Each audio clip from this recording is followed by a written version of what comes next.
எல்லோருக்கும் வணக்கம். என் பெயர் என் குடும்பத்தின் அடையாளம். இன்றைக்கி டே 14ஓட ஸ்டடி பிளான் இது தான்.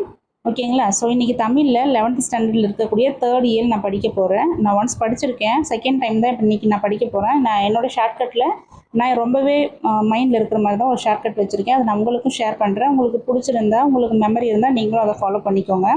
அதே மாதிரி மேக்ஸில் simple interest and compound interest ரொம்ப முக்கியம். அதனுடைய ஓல்ட் இயர் கொஷின் பேப்பர்ஸும் நான் கைப்பட எடுத்த நோட்ஸ் வந்து இதில் நான் டிஸ்கிரிப்ஷனில் ஆட் பண்ணுறேன். அதையும் உங்களுக்கு தேவை அப்படின்னாக்கா, யூஸ்ஃபுல்லாக இருந்துச்சு அப்படின்னாக்கா நீங்கள் டவுன்லோட் பண்ணி பார்த்துக்கோங்க. ஐஎன்எம்மில் பார்த்தீங்கன்னாக்கா மொத்தம் 5 டாபிக்ஸ் இருக்குது. இந்த 5 டாபிக்ஸை முடிச்சிட்டேன் அப்படின்னாக்கா நான் ரிவிஷன் தான் கொடுக்குறேன். இந்த 5 டாபிக்ஸை முடிச்சிட்டேன் அப்படின்னாக்கா இன்றைக்கி ஒன் டேயில் நான் முடிச்சிருவேன். இதுக்கப்புறம் இன்னொரு 2 டைம்ஸ் நான் ரிவிஷன் கொடுக்குறதுக்காக இன்றைக்கி ஒன் டேயில் நான் இது ஃபுல்லாகவே கம்ப்ளீட் பண்ணிடலாம் அப்படின்ட்டு இருக்கேன். எனக்கு தெரிஞ்சு நான் கம்ப்ளீட் பண்ணிவிடுவேன். சரி பார்ப்போம் வீடியோவில் என்ன பண்ணுறேன், படிக்க முடியுதா இல்லையா அப்படின்றத நான் உங்களுக்கு ஷேர் பண்ணுறேன்.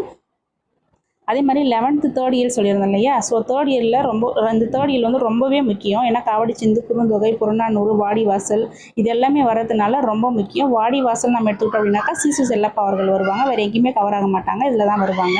நெக்ஸ்ட்டு குறுந்தொகை. ஓகேவா? அந்த குறுந்தொகைன்னு எடுத்துக்கிட்டிங்க அப்படின்னாக்கா இது எல்லாமே நீங்கள் ஆப்போசிட்டாக ஞாபகம் வச்சுக்கோங்க. இந்த பாடல் வரிகளில் என்னுடைய ஷார்ட்கட்டில் நான் எப்படி வச்சுருக்கேன் அப்படின்ட்டு பாருங்கள். தோழி அப்படின்னாக்கா ஆப்போசிட் பகைவன் இல்லையா? பிரிதல் அப்படின்னாக்கா ஆப்போசிட் சேர்தல். நன்றுனாக்கா தீமை. பெரியதுன்னா சிறியது. வெள்ளினா தங்கம். கரெக்டாக? ஸோ அந்த மாதிரியான வேர்ட்ஸ் எல்லாமே வந்துச்சு அப்படின்னாக்கா குறுந்தொகை ஞாபகம் வச்சுக்கோங்க. குறுமை அப்படின்னாக்கா சின்னது இல்லையா?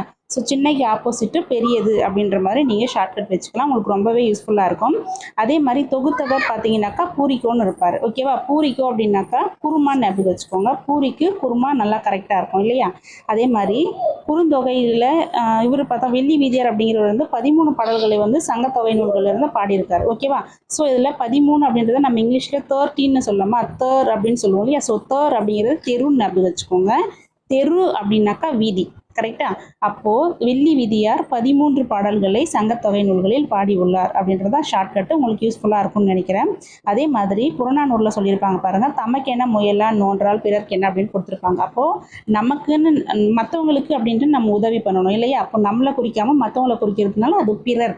ஸோ புறநானூறு, மற்றவங்களை பற்றி சொல்கிறதுனால புறநானூறு. அதே மாதிரி சொற்பொருள் வந்து ரொம்ப முக்கியம். இது வந்து நிறைய டைமில் ஒரு 2-3 டைம்ஸ் வந்து அந்த சொற்பொருள் கேட்டிருக்காங்க மேட்ச் த ஃபாலோவிங்கில். அதை நீங்கள் பார்த்துக்கோங்க.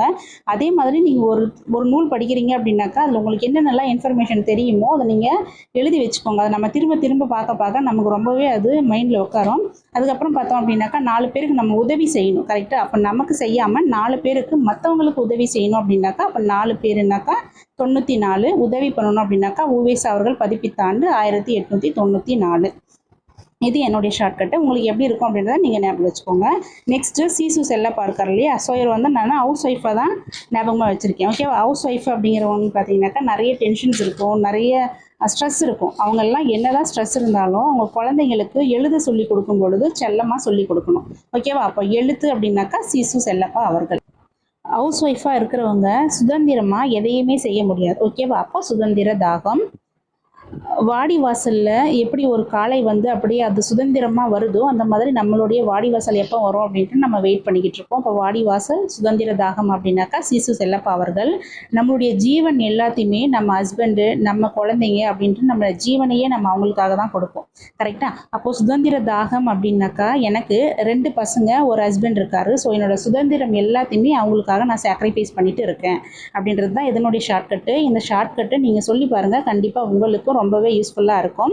நெக்ஸ்ட்டு பார்த்தீங்க அப்படின்னாக்கா மேக்ஸ். ஓகேவா? ஸோ மேக்ஸில் நான் சிம்பிள் இன்ட்ரெஸ்ட் அண்ட் காம்பவுண்ட் இன்ட்ரெஸ்ட்டோட லாஸ்ட் இயர் கொஷின் பேப்பர்ஸ் எல்லாத்தையுமே நான் என்னோட கைப்பட நான் ஒர்க் அவுட் பண்ணி பார்த்துருக்கேன். சம் கொஷின்ஸும் அதில் வந்து அட்டாச் பண்ணியிருக்கேன். உங்களுக்கு யூஸ்ஃபுல்லாக இருக்கும். நீங்களும் அதை டவுன்லோட் பண்ணிவிட்டு ஒர்க் அவுட் பண்ண ஆரம்பிச்சுக்கோங்க. சிம்பிள் இன்ட்ரெஸ்ட், காம்பவுண்ட் இன்ட்ரெஸ்ட் வந்து ஏன் அவ்வளோ முக்கியம் அப்படின்னு நான் சொல்கிறேன் அப்படின்னாக்கா லாஸ்ட் குரூப் 2 அண்ட் குரூப் 4 எழுதுனவங்களுக்கு தெரியும். குரூப் 2லையா குரூப் 4லையான்னு எனக்கு கரெக்டாக தெரியல. ஆனால் 4 கொஷின்ஸ் வந்து சிம்பிள் இன்ட்ரெஸ்ட் அண்ட் காம்பவுண்ட் இன்ட்ரெஸ்ட்லேருந்து மட்டுமே கேட்டிருந்தாங்க. 4 கொஷின்ஸ் அப்படிங்கிறத நீங்கள் யோசிச்சு பாருங்கள். அப்போ எவ்வளோ முக்கியமான ஒரு topic simple interest and compound interest அப்படிங்கிறது. அதனால தான் சொல்கிறேன். ஸோ சிம்பிள் இன்ட்ரெஸ்ட், காம்பவுண்ட் இன்ட்ரெஸ்ட்டை நீங்கள் உட்காந்து ஒர்க் அவுட் பண்ணுங்கள். ஏன்னா 4 கொஷின்ஸ் அப்படிங்கிறது வந்து நமக்கு பெரிய மார்க் இல்லையா? அதனால தான் நீங்கள் ஒர்க் அவுட் பண்ணி பார்க்குறதுக்கு நான் இந்த சேனல், இந்த வீடியோவோட டிஸ்கிரிப்ஷனில் நான் கொடுத்துருக்கேன். லாஸ்ட் இயர்ஸ் தான் நான் ஒரு ஒர்க் அவுட் பண்ண சம்ஸ் எல்லாமே இதில் ஆட் பண்ணியிருக்கேன். உங்களுக்கு ரொம்பவே யூஸ்ஃபுல்லாக இருக்கும். நீங்கள் டவுன்லோட் பண்ணிவிட்டு நீங்களும் ப்ராக்டிஸ் பண்ணிக்கோங்க. இதுக்கப்புறம் என்னோடய ஸ்டடி பிளானில் டெய்லி ஒரு டாபிக் மேக்ஸ் பார்க்கலாம் அப்படின்ட்டு இருக்கேன். இன்றைக்கி என்னால் சிம்பிள் இன்ட்ரெஸ்ட் மட்டும்தான் பார்க்க முடிஞ்சது, காம்பவுண்ட் இன்ட்ரெஸ்ட் பார்க்க முடியல.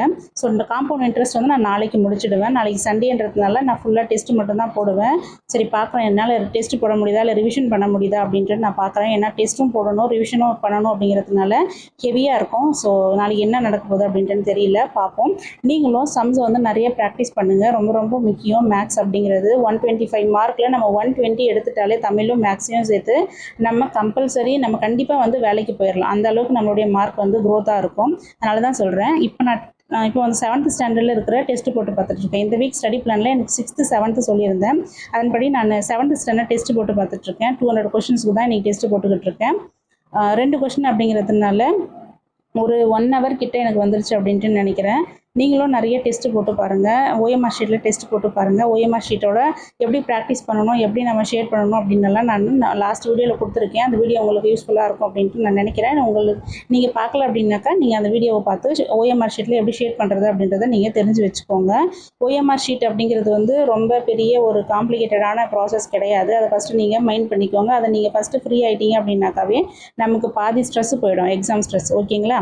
ஸோ நெக்ஸ்ட் ஓஎம்ஆர் ஷீட்டில் சின்ன மிஸ்டேக் கூட பண்ணிடாதீங்க. ஓகேங்களா? நம்மளோட ஓஎம்ஆர் ஷீட்டை வந்து ஒன்று வந்து இன்வாலிட் பண்ணிவிடுவாங்க. அப்படின்னாக்கா நம்மளுடைய மார்க் வந்து ரிடக்ஷன் ஆகிடும்.